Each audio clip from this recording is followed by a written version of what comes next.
వందే మాతరం కేవలం ఒక పాట కాదు, అది మనకు మన మాతృభూమికి మధ్య ఉన్న పేగుబంధం. అది మన స్వాతంత్ర పోరాటానికి మంత్రం. ముస్లిం అపీస్మెంట్ లో భాగంగా 6 చరణాల గీతాన్ని 2 చరణాలకు కుదించింది. మన భూమిని, మన చట్టాలను, మన దేవాలయాలను లాక్కున్నారు. కనీసం మన నేషనల్ సాంగ్ అయినా మనం పూర్తిగా తిరిగి తీసుకోలేమా?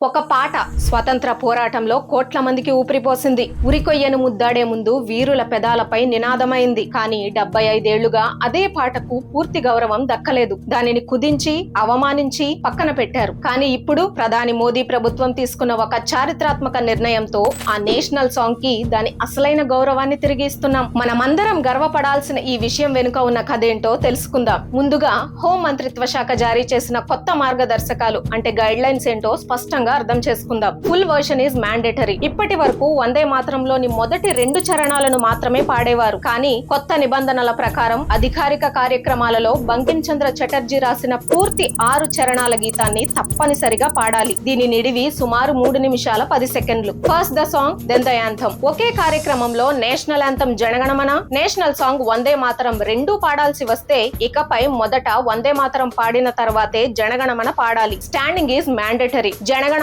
సమయంలో ఎలాగైతే గౌరవ సూచకంగా నిలబడతామో ఇకపై వందే మాతరం పాడేటప్పుడు కూడా అందరూ తప్పనిసరిగా నిలబడాలి. అయితే సినిమాలలో లేదా డాక్యుమెంటరీలలో భాగంగా ఈ పాట వస్తే నిలబడాల్సిన అవసరం లేదు. Where will it be played? రాష్ట్రపతి, గవర్నర్ల రాకపోకల సమయంలో, పద్మ పురస్కారాల వంటి అధికారిక కార్యక్రమాలలో మరియు దేశవ్యాప్తంగా అన్ని పాఠశాలల్లో రోజును వందే మాతరం సామూహిక గానంతో ప్రారంభించాలని ప్రభుత్వం నిర్దేశించింది. అసలు ఈ నిర్ణయం ఇప్పుడు ఎందుకు తీసుకోవాల్సి వచ్చింది? మన వందే మాతరంకి జరిగిన చారిత్రక అన్యాయం ఏంటి? 1937లో మహ్మద్ అలీ జిన్నా నేతృత్వంలోని ముస్లిం లీగ్ ఈ వందే మాతరం పాటలోని కొన్ని చరణాలు తమ మత విశ్వాసాలకు వ్యతిరేకంగా ఉన్నాయని అభ్యంతరం చెప్పింది. దురదృష్టవశాత్తు అప్పటి నెహ్రూ నేతృత్వంలోని కాంగ్రెస్ వర్కింగ్ కమిటీ ఈ ఒత్తిడికి తలొగ్గి ముస్లిం అపీస్మెంట్ లో భాగంగా 6 చరణాల గీతాన్ని 2 చరణాలకు కుదించింది. ఒక్కసారి ఆలోచించండి. మన భూమిని, మన చట్టాలను, మన దేవాలయాలను లాక్కున్నారు. కనీసం మన నేషనల్ సాంగ్ అయినా మనం పూర్తిగా తిరిగి తీసుకోలేమా?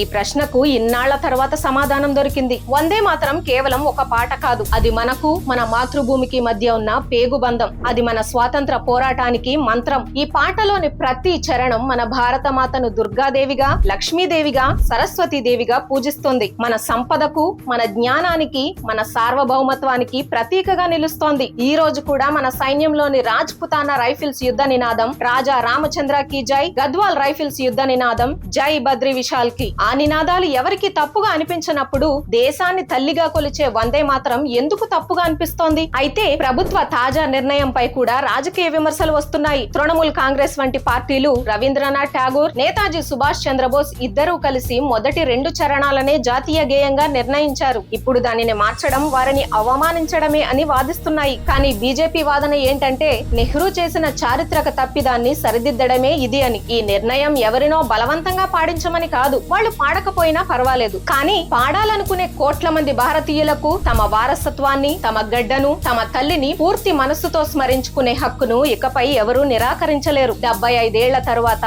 వందే మాతరంకు అసలైన న్యాయం జరిగిందని మీరు భావిస్తున్నారా? అన్నట్టు మీకు నేషనల్ సాంగ్ కి, నేషనల్ యాంథమ్ కి ఉన్న తేడా ముందే తెలుసా? కింద కామెంట్స్ లో చెప్పండి. ఈ గర్వపడే విషయాన్ని ప్రతి భారతీయుడికి చేరేలా షేర్ చేయండి. వందే మాతరం. జై హింద్.